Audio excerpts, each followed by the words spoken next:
안녕하세요. 오늘은 7월 9일 화요일이고 마태복음 9장 32절에서 38절인데 오늘은 악을 악으로 쫓아내는 것, 이런 주제로 말씀을 드릴게요.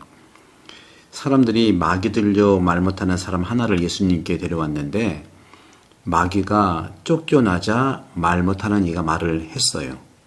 군정들은 놀라서 이런 일이 이스라엘에서 한 번도 본 일이 없다 하니 바리사이들이 저 사람은 마귀 우두머리의 힘을 빌려 마귀로 쫓아낸다고 했어요. 가짜뉴스죠. 정말 언론들 모든 분야에서 가짜뉴스는 안 되는 거죠. 바리사이가 가짜뉴스를 제시하는 거예요. 가짜뉴스는 갈라치기를 하기 때문에 그렇습니다. 그러자 예수님은 모든 고을과 마을을 두루 다니며 회당에서 가르치시고 천국의 복음을 선포하고 병자와 허약한 이들을 모두 고쳐줬죠.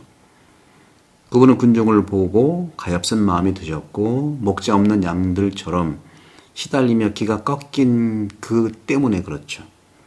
제자들에게 말씀하셨어요. 수확할 것은 많은데 일꾼들은 적다. 그러니 수확할 밭의 주인님께 일꾼들을 보내주십사 하고 청하여라.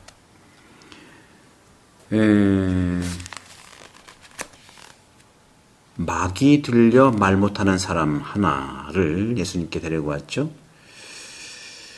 우리는 사람을 행동으로 판단한다고 말하지만 사실 그렇지 않습니다. 사실 우리는 그 사람에 대한 태도에 따라서 평가를 하게 되어 있어요. 그것이 고착화되면 이미지를 항상 가지고 있는 거죠. 접촉이 없는 겉만 보고 이미지를 많이 활용합니다. 다시 말하면 우리의 판단은요, 편견에 의해서 항상 조종됩니다. 예수 그리스도의 신성을 거부한 오늘 바리사이들도요, 예수님의 기적에도 불구하고 확신을 갖지 못하고 가짜뉴스를 얘기하죠. 악으로 악을 쫓아낸다는 거죠. 악령의 영향을 받아서 행했다는 겁니다. 정직한 사람은요, 편견을 갖지 않으려고 노력합니다. 하지만 쉽지 않죠. 보통 우리가 수학이라든가 화학이라든가 소위 정밀과학 중에 하나는 그 분야에서는 객관적인 지식만이 가능하잖아요. 또 역사나 문학에서는요, 우리 민족, 우리 자기 민족을 말하는 것인지 아니면 적군을 말하는 것인지에 따라서 판단이 달라지는 거예요. 우리 편, 상대편 얘기하죠. 사람을 객관적으로 판단하는 것은 상당히 어렵고 불가능합니다. 그렇기 때문에 왜 그것이 불가능하냐면요, 객관적으로 대상적으로 본다는 것은 참으로 불가능하다고 얘기하는. 왜냐하면 한 사람으로 존재하는 것을 인정할 수가 없는 부분이 많아요. 사람은 지극히 주관적이기 때문에. 그리고 어떤 다른 걸로 변화되기 때문에 그래요. 변하잖아요. 그죠? 다른 사람에 대한 판단을 거짓으로 만들지 않고 오히려 진실로 만드는 태도는 딱 한 가지 뿐입니다. 뭐죠? 오직 순수한 사랑뿐입니다. 사랑이 있으면 가능하죠. 순수한 사랑으로 사람을 사랑하는 사람은 하느님이 사람을 사랑하신 것처럼 사람을 사랑하시고 사람과 사람의 행위를 바르게 심판하신다는 거죠. 바로 오늘 이 바리사이들은 가짜뉴스를 얘기하면서 분명히 이렇게 말을 하죠. 저 사람은 마귀 우두머리의 힘을 빌려 마귀로 쫓아낸다. 이 문구는요, 악이 더 나쁜 악으로 대체되었음을 의미하는 그런 속담이죠. 그런 속담이 된 거예요. 영성 작가들은요, 영성가들은 특히 마음을 짓누르는 나쁜 생각을 가리킬 때 이런 표현을 써요.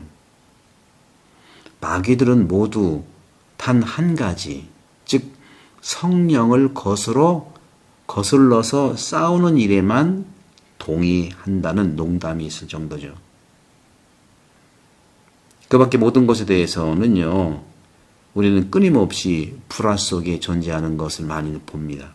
그러기 때문에 교만의 영은 슬픔의 악마와 싸우고요. 탐욕의 영은요, 탐식, 즉 탐욕이죠. 탐식의 악마와 싸우고, 허영심은요, 분노를 이기게 되어 있어요. 그래서 에바고리스에 의하면 최고의 악이 교만이고요. 바로 교만 직전에 허영이 있는 거예요.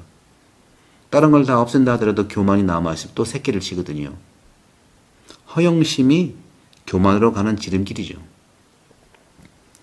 이렇게 사람들은요, 기꺼이 악마들의 계략을 따르곤 해요.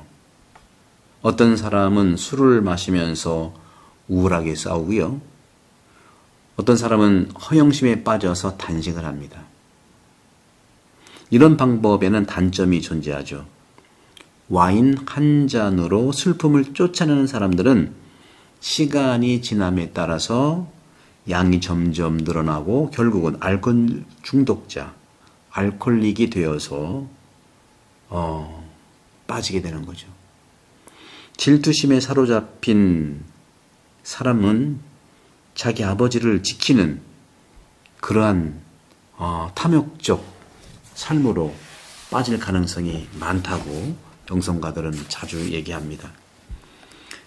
그렇기 때문에 그의 어떤 의미에서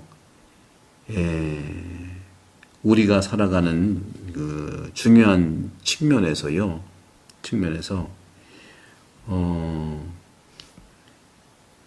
여러 가지 이제 우리가 살아가면서 주식을 많이 하지 않습니까? 주식도 이것이 이제 어떻게 보면 에딕션의 한 부분이 볼 수도 있고, 물론 주식은 필요하기도 한 부분들이 분명히 있습니다. 그걸 다 폄하하는 건 아닌데, 주식시장의 붕괴로 실패된다는 차원에서 우리가, 제가 주식 전문가는 아닙니다만 단파로 하다가 하는 것보다는 꾸준하게 저축의 개념을 한다는 것은 좋겠지만, 하여간 영적 저자들은요, 영성가들은 하느님의 영으로 악마를 쫓아내라고 조언합니다. 그 수밖에 없어요. 다시 말하면 나쁜 생각을 좋은 생각으로 바꾸라는 조언이죠. 슬픔은 영적 기쁨으로, 탐욕은 영원한 보상에 대한 생각으로 바꾸어서 하느님의 나라가 세상에 있음을 확인하는 것입니다. 오늘 주님께서 마귀가 쫓겨나자 말 못하는 이리가 말을 했어요. 그러니까 말 못하는 아무 말도 못하게 하는 어떻게 보면 함구증, 이 말 못하는 이러한 증상, 함구증의 가장 흔한 형태가 청각장애가 있습니다만은 그거와 관련된 것도 많이 있죠.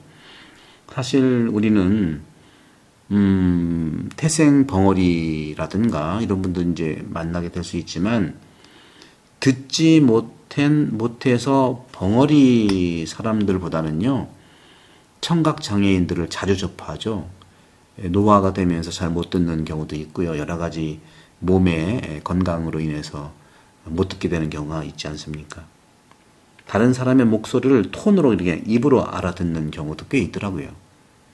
하지만 청각 장애에는요, 두 가지 유형이 있어요. 첫 번째는 정말 귀가 안 들려서 하는 청각 장애가 있지만, 또 하나는 마음의 청각도 있어요. 마음의 소리가 안 들리는 거예요. 마음 청각의 장애도 있는 거예요. 그게 바로 영적인 청각 장애죠.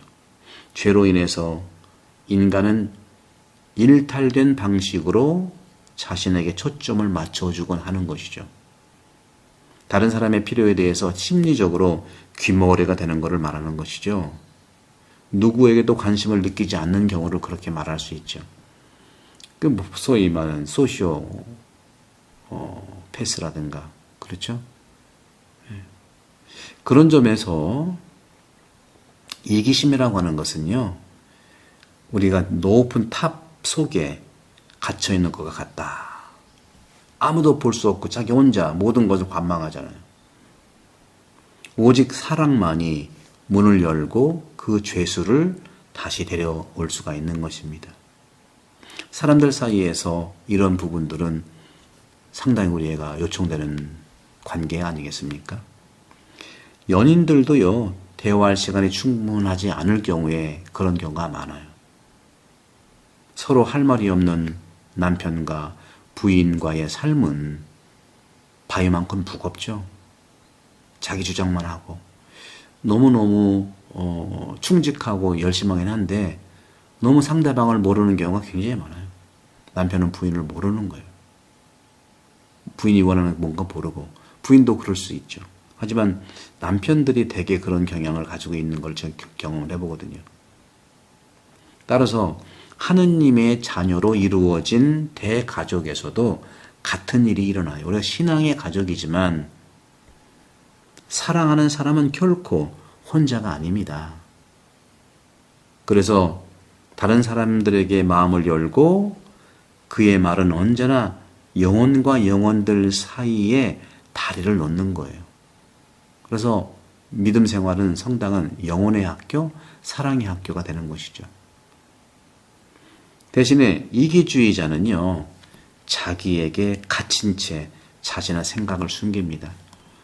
많은 사람들이 자신은 이기주의자가 아니라고 하죠. 당연하죠. 믿는 사람이 이기주의를 살지가 않죠. 그러나 나도 모르게 인식하지 못할 정도로 이기주의적, 무의식적 삶을 살아갈 수가 있는 거예요.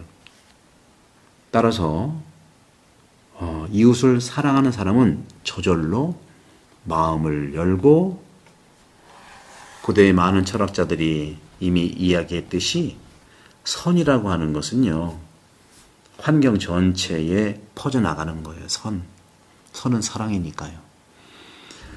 악으로 악을 물리치는 게 아니라 성령으로, 선으로 악을 물리칠 수 있습니다. 악풀은요, 악풀로 이길 수가 없어요. 악풀은 선풀로 가능합니다. 성부와 성자와 성령께서는 여러분 오늘 강복합니다. 구독, 성교 많이 부탁드리고, 말씀드렸던 이 영혼돌봄이 선을, 그러니까 악을 선으로, 악풀을 선풀로 다는 그런 나의 돌봄의 책이니까 많이 여러분들 이렇게 나눠드리시고 또 홍보 부탁합니다. 감사합니다.